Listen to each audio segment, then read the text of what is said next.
अल बरूनी तहकीक हिंद 11वीं शताब्दी, इब्न बतूता रहला 13वीं 14वीं शताब्दी।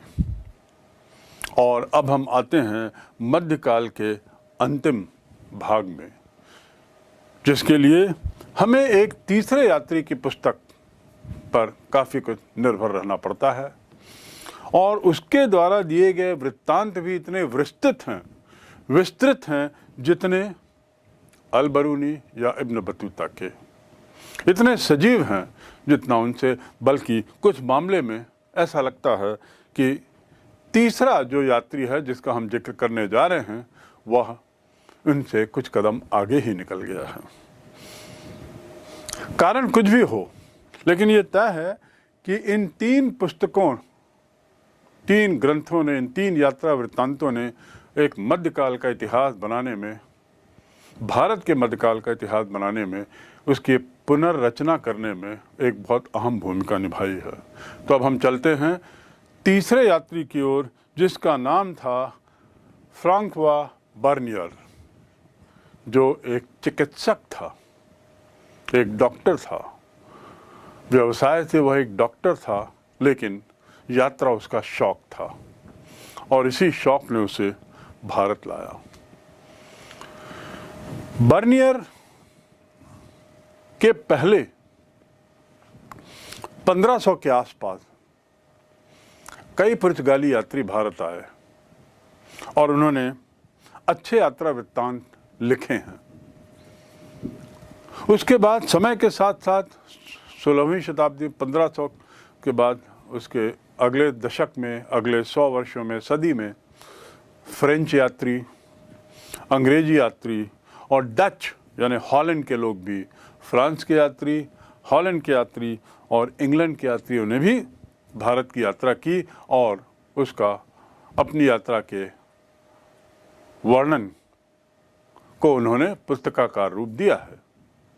लेकिन इसके बावजूद इस चिकित्सक की जो पुस्तक है वह तत्कालीन इतिहास को समझने के लिए सर्वश्रेष्ठ पुस्तक, सर्वश्रेष्ठ यात्रा वृत्तांत माना जाता है।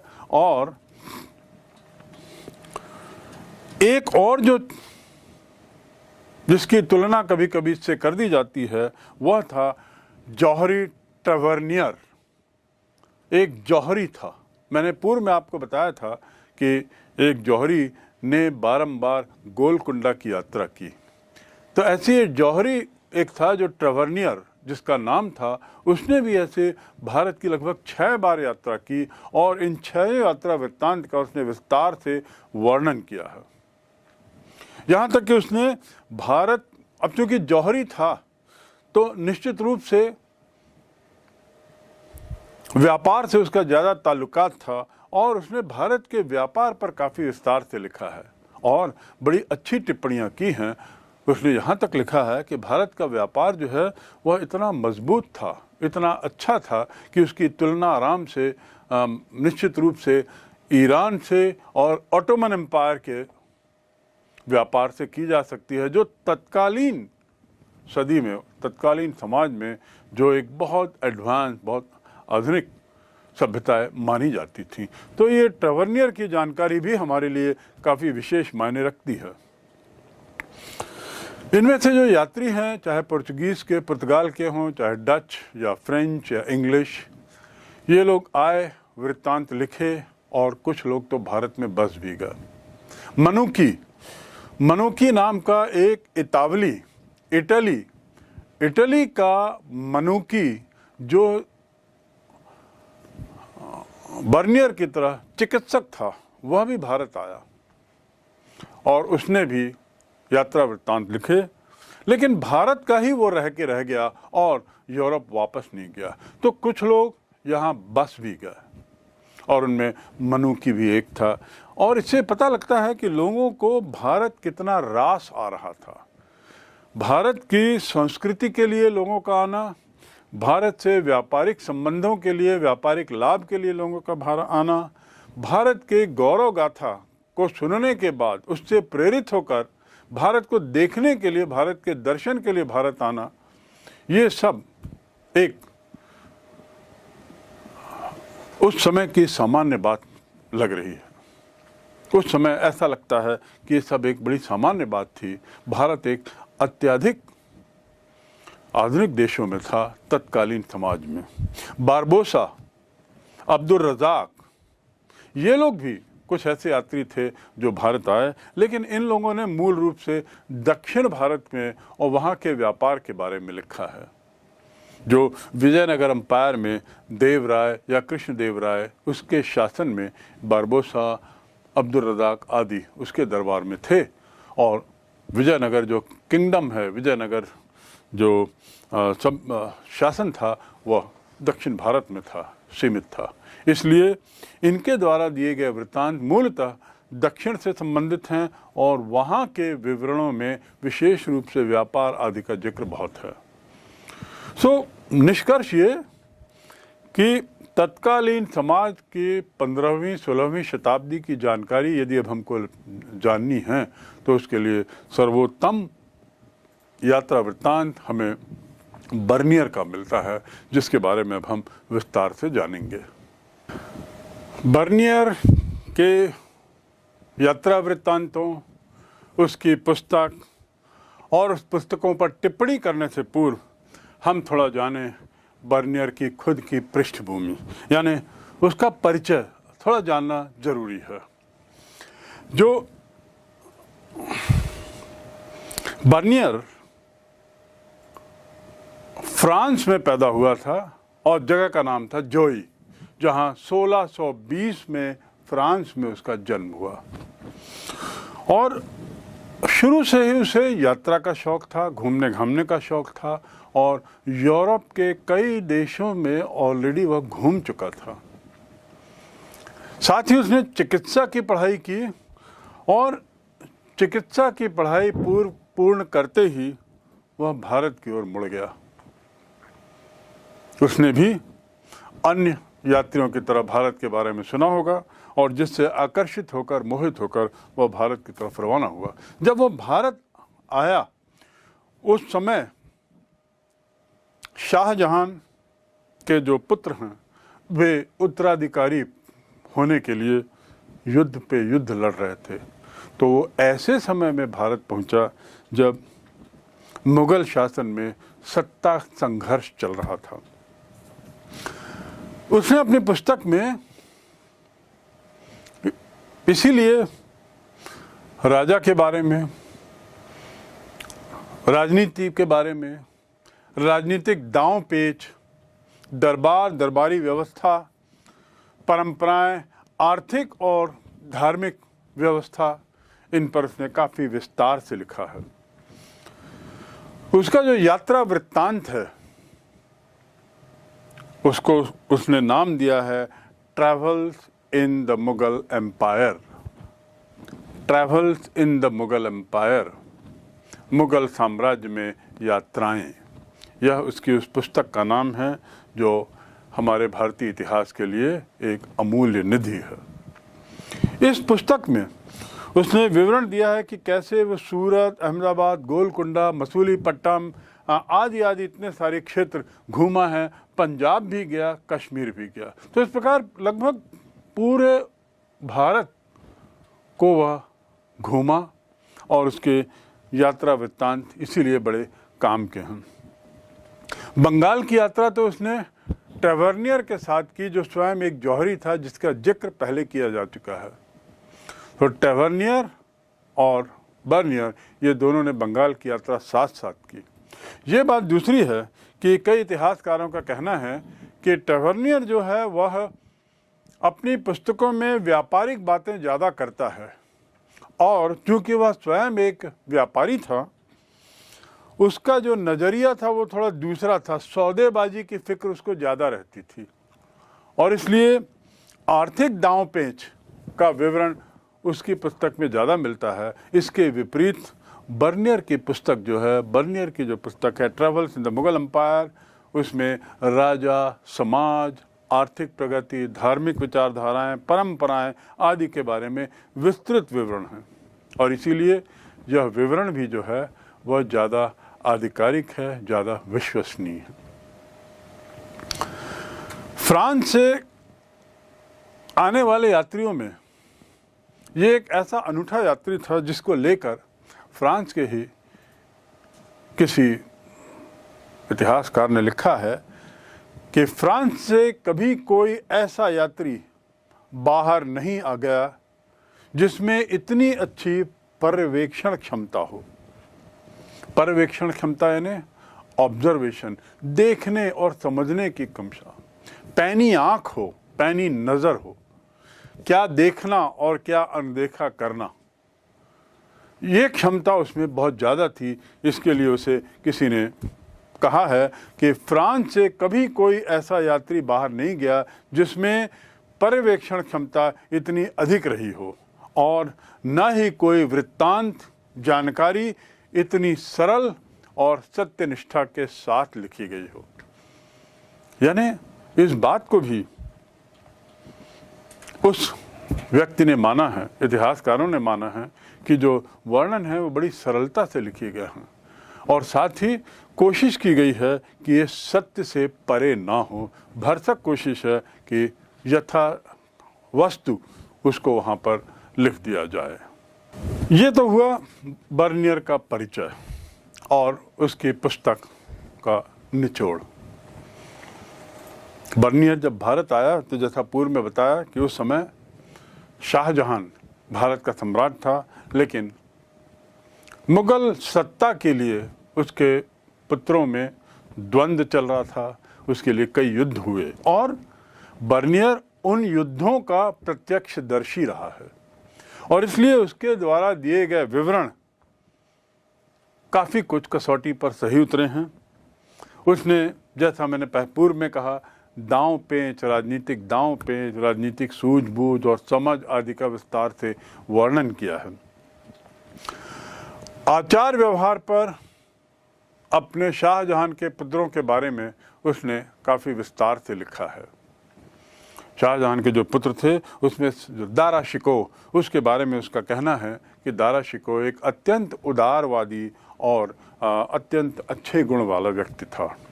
दिमाग से ही वह कार्य करने में विश्वास करता था और इस बात का उसे गुरूर था, घमंड था कि वह दिमाग से काम करता है। मात्र केवल सुनने से, मात्र किसी के कह दिए जाने से वह उन तथ्यों पर उतना नहीं चलता था। तो इस बात का उसे घमंड था कि वह दिमाग से काम करता है। जो उसको सलाह देते थे, जो परामर्श देते थे, या जो उसको वस्तुस्थिति से अवगत कराते थे, उनके साथ वो बड़ी ढिठाई से पेश आता था, रुखाई से पेश आता था और उनको खास तवज्जो नहीं देता था। इसीलिए तो शायद दारा शिकोह के जो परम हितैषी लोग भी थे, जो उसके परम निकट थे, वे लोग भी दारा शिकोह के भाइयों के द्वारा दारा शिकोह के खिलाफ किए जा रहे षड्यंत्रों की जानकारी देने से बचते रहे। और ये बात बर्नियर ने स्वयं अपनी पुस्तक में लिखी है। उन्होंने उसके जो हितैषी मित्र लोग थे, साथी लोग थे, उन लोगों ने दारा शिकोह को इस बात के लिए सजग नहीं किया कि वह किसी षड्यंत्र का शिकार होने जा रहा है, और शायद इसी कारण दारा शिकोह को उसका खामियाजा भुगतना पड़ा। बर्नियर ने जहां दारा शिकोह के बारे में विस्तृत विवरण दिया है उसके व्यवहार, आचार विचार को लेकर, और उसके बारे में उसने मूलतः अच्छी बातें बोली हैं, उसके ठीक विपरीत शाहजहां के दूसरे पुत्र शाह शुजा के बारे में उसके विचार कुछ अलग हैं। बर्नियर ने तो अपनी पुस्तक में उसे एक तरीके से षड्यंत्र में माहिर होने के गुण बताया है और कहा है कि वह हमेशा रंग रगेलियों में रहता था, हमेशा आमोद प्रमोद में लिप्त रहता था, बल्कि उसका इतना ज़्यादा उसमें लिप्तता थी इन चीज़ों के प्रति कि एक तरीके से वह उसका दास बन चुका था। शाह शुजा की एक क्वालिटी, एक गुण को लेकर बर्नियर लिखते हैं कि शाह शुजा अमीरों को अपनी तरफ, अपने वश में करने में भी बहुत पारंगत था, और उसके साथ ही आमोद प्रमोद का उसको शौक ही था। तीसरे पुत्र औरंगजेब के बारे में उसने काफ़ी विस्तार से लिखा है और लिखता है कि औरंगजेब एक दारा जैसा, उसमें शिष्टता तो नहीं थी, दारा शिकोह जैसी उसमें भद्रता भी नहीं थी, लेकिन वो एक बहुत विद्वान व्यक्ति था। उसे अच्छे बुरे की बड़ी अच्छी पहचान थी और नज़रें उसकी बड़ी पैनी थीं। कौन हितैषी है, कौन उसका विरोधी है, कौन उसकी भलाई चाहता है, यह समझ औरंगजेब को बहुत अच्छी थी, ऐसा बर्नियर का कहना है। और बाद की घटनाओं से यह बात साबित भी होती है कि औरंगजेब के जिन गुणों के बारे में इसने लिखा है वह लगभग काफ़ी कुछ सही निकली हैं। गंभीर और कुशाग्र बुद्धि का था और विचारों, योजनाओं आदि को बनाने में बड़ा पारंगत था। उसके गुप्त रखने में भी बहुत माहिर था। औरंगजेब में एक गुण था कि वह सभी बातों को गुप्त रखता था, लोगों तक शेयर नहीं करता था, लोगों को बताता नहीं था। औरंगजेब के साथ अब मुराद बख्श, उसके बारे में बर्नियर का विचार है कि वह इन लोगों से तो, बाकी लोगों से तो कमज़ोर ही था, चाहे वो व्यवहार में हो, चाहे बुद्धिमत्ता में हो, लेकिन फिर भी साहसी था, विनम्र था और उसके अलावा उदार भी था। तो मुराद बख्श अन्य भाइयों की तुलना में कमज़ोर था, लेकिन उसमें भी कुछ अच्छे गुण थे, ऐसा बर्नियर का कहना है। रानियों के बारे में लिखते हुए, शाहजादियों के बारे में लिखते हुए बर्नियर कहते हैं कि शाहजादियाँ जो थी उनमें से जहां आरा नाम की शाहजादी के प्रति शाहजहां का विशेष लगाव था और उन्हें वही तरह के सम्मान प्राप्त थे जो एक दरबार में मिलते थे। उसने लिखा है कि सामान्यतया शहजादियों का विवाह बाहर किया जाता था, देश के अंदर ही उनका विवाह एक विरल था और उसका कारण बर्नियर की पैनी दृष्टि से नहीं बच पाती। वह लिखता है कि संभवतः बाहर विवाह करने के पीछे कारण ये था कि यदि देश के अंदर ही विवाह हुआ तो जो शाहजादा है, जो जिससे विवाह शाहजादी का हुआ है, वह उत्तराधिकारी बनने के लिए लालायित होगा और ऐसी अजीबोगरीब स्थिति को कतई पैदा नहीं होना चाहते थे, इसलिए बाहर विवाह होने की परंपरा थी। शाहजहां और उसके परिवार के बाद अब हम आते हैं भारत के बारे में उसका क्या कहना था।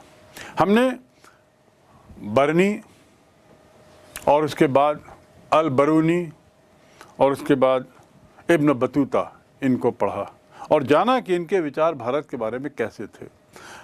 बर्नियर का आखिर क्या कहना था भारत वर्णन के बारे में? वह कहता है कि भारत के विवरण को देते हुए कि हिंदुस्तान में इतना ज़्यादा सोना था, इतने ज़्यादा सोने की खपत थी कि विश्व का काफ़ी बड़ा हिस्सा यहीं पर अवशेषित हो जाता था, यहीं पर उसका उपयोग कर लिया जाता था। यानी आप सोच सकते हैं कि भारत कितना अमीर देश रहा होगा जहां सोने की खपत अपार थी। और यह बात केवल बर्नियर ने नहीं कही है, इस बात को प्लिनी ने भी अपनी पुस्तक में, जो यूरोप का एक इतिहासकार है, उसने भी लिखा था। सूबेदार जो उस समय प्रशासनिक व्यवस्था का एक अभिन्न अंग थे मुस्लिम शासन के, ये सूबेदार जो थे, इन लोगों के दुर्व्यवहार या व्यवहार के कारण शिल्पकार, काश्तकार लोग सामान्यतः शहर की ओर पलायन कर जाते थे और ये शहर के पलायन के कारण जो कौशल है उसके साथ वह भी शहर की ओर ज़्यादा केंद्रित होने लगा। अमीरों को उस समय विशेष नज़रों से देखा जाता था, अमीरों का सम्मान किया जाता था। सूबेदार और सैनिक पदों पे भी, उच्च पदों पर भी अमीरों की ही नियुक्ति की जाती थी। यानी एक तरीके से अमीरों का एक अलग दर्जा था, एक अलग स्थान था समाज में। इसके साथ ही राज्य के द्वारा भी वे सम्मानित किए जाते थे और दरबारी शान शौकत में इन अमीरों की बात ही क्या, ऐसा बर्नियर का लिखना है, बर्नियर का कहना है। सूबेदारी, सेना आदि में अधिक अमीरों के होने का जिक्र करते हुए बर्नियर ये नहीं भूलता कि उसमें जो लोग थे वे लोग तीरंदाजी में और घुड़सवारी में बड़े कुशल थे। उसका जिक्र करते हुए कहते हैं कि जो सैनिक बंदूक से यदि 2 गोली दाग सकता था तो उतनी देर में एक तीरंदाज 6 तीर मार सकता था। इस प्रकार बर्नियर ने थोड़ा सा इसका वर्णन भी किया है और ये स्पष्ट किया है कि तीरंदाजी, घुड़सवारी में उस तत्कालीन सैनिक बड़े दक्ष थे। बर्नियर अपने इस पुस्तक में कश्मीर का भी वर्णन करता है, उसकी अतुलनीय सुंदरता का बखान करता है और ऐसा करते हुए वह वहाँ के शॉल का जिक्र करते हुए नहीं भूलता और उसे कहता है, उसके बारे में उसका कहना है कि विश्व की एक अमूल्य धरोहर के रूप में वहाँ की शॉलें थीं।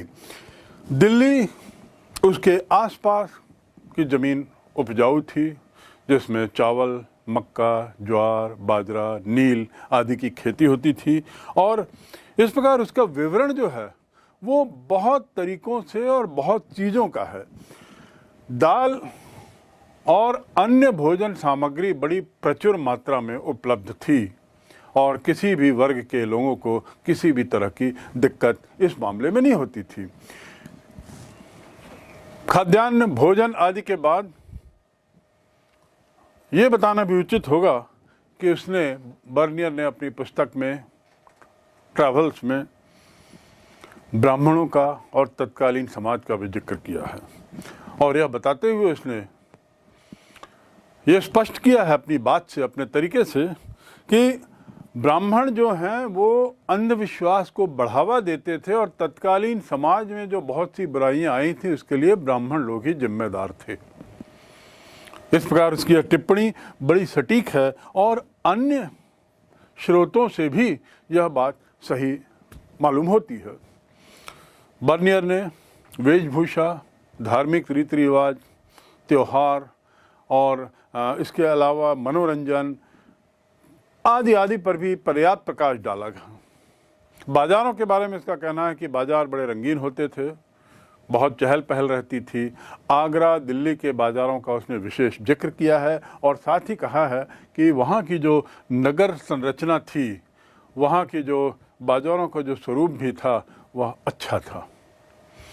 कुल मिलाकर उसने सभी जो समाज के सभी पहलुओं को लेने की कोशिश की है और उस पर प्रकाश डालने का प्रयास किया है। इब्न बतूता और टवर्नियर, जो अन्य विदेशी यात्री थे, उन्होंने ग्वालियर किले का जिक्र किया है अपने वृत्तांतों में और बर्नियर भी कैसे अछूता रहता, उसने भी इसका जिक्र किया है और जिक्र करते हुए उसने कहा है कि यह किला इसलिए भी प्रसिद्ध है या इसलिए उसको जाना जाता है ग्वालियर का, क्योंकि वहाँ दारा शिकोह, सुलेमान शिकोह और मुराद बख्श तीनों को गिरफ्तार करके बंदी बनाकर वहाँ के किले में, वहाँ के तहखाने में रख दिया गया था और औरंगजेब के आदेशानुसार उन तीनों की वहाँ हत्या भी कर दी गई थी।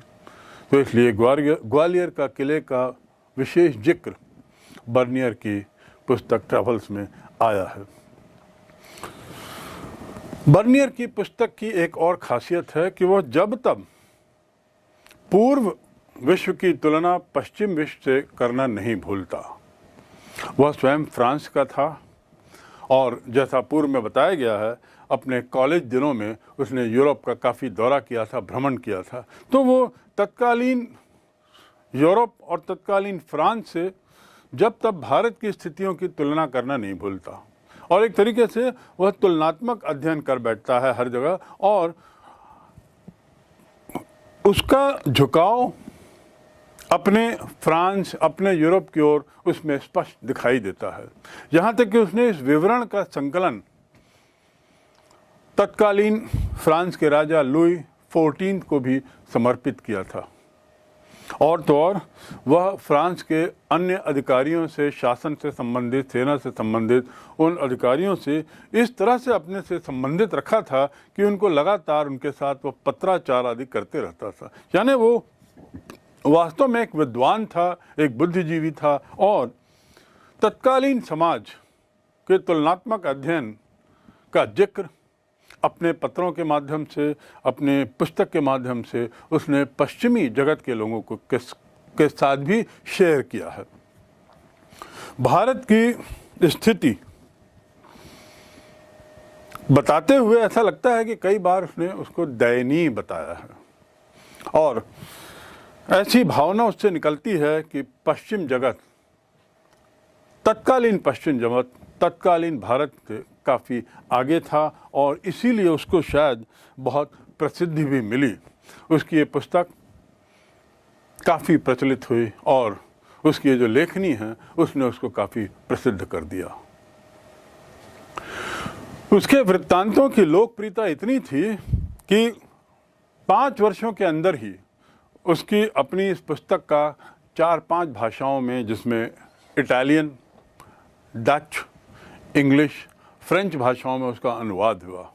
और तो और इतना ज़्यादा उसका यह संकलन पॉपुलर हुआ कि उसके 3-3 एडिशन अंग्रेजी में निकाले गए, 3-3 उसके अंक निकाले गए, मुद्रांकन 3 बार हुआ। 1800 से पहले अरबी किताबें या फारसी किताबें सामान्यतः उनका मुद्रांकन नहीं होता था और वे हस्तलिखित ही होती थीं, इसलिए उसके बारे में लोगों को ज़्यादा जानकारी नहीं हो पाती थी उन यात्रा वृत्तांतों के बारे में जो अरबी या फारसी में लिखी हों। लेकिन अंग्रेजी पुस्तकों का, डच पुस्तकों का अनुवाद उपलब्ध होने लगा था और इनका मुद्रांकन भी होता था, इसलिए भी संभवतः बर्नियर का वृत्तांत, यात्रा वृत्तांत ज़्यादा प्रसिद्ध हुआ।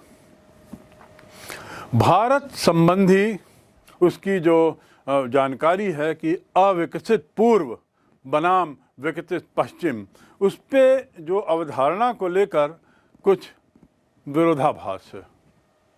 इब्न बतूता, बर्नियर और उसके साथ ही टवर्नियर, इन लोगों ने अपने अपने जो वृत्तांत लिखे हैं, यदि हम इब्न बतूता के वृत्तांतों का इसके वृत्तांतों से तुलना करें तो ऐसा लगता है कि दोनों के दृष्टिकोणों में अंतर था।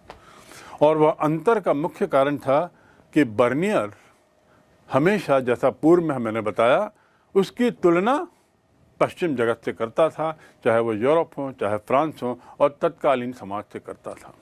इसलिए उसे भारत का समाज थोड़ा सा उसे अविकसित लगा, उसे थोड़ा निम्न लगा और यह बात उसके उस लेखनी में बारंबार प्रकट होती है। लेकिन इस सब के बावजूद भी बर्नियर की पुस्तक अनुवादों के कारण, बर्नियर की पुस्तक मुद्रांकन के कारण काफ़ी प्रचलित हुई। इब्न बतूता का जो दृष्टिकोण था वह क्या था कि वह हर चीज़ को विस्तार से विवृत करता था। यानी यदि किसी एक बात को लेता था तो उसका जो विस्तृत विवरण वह करता था, उसने उसकी पुस्तक को बड़ा प्रसिद्ध बनाया, रहला को और इब्न बतूता को स्वयं। लेकिन उसकी तुलना में यदि हम देखें तो बर्नियर की पुस्तक में उतना विस्तार से विवरण नहीं है और ज़्यादा समय कई बार उसमें तुलना होने लगती है। लेकिन तो ये तो दृष्टिकोण का सवाल है। बर्नियर एक बुद्धिजीवी भी था, एक पढ़ा लिखा व्यक्ति था और इसीलिए उसका तुलना करना स्वाभाविक था। तत्कालीन परिस्थितियों के साथ तुलना करने के अपने फ़ायदे भी हैं और ये भी उसकी लेखनी से परिलक्षित होता है।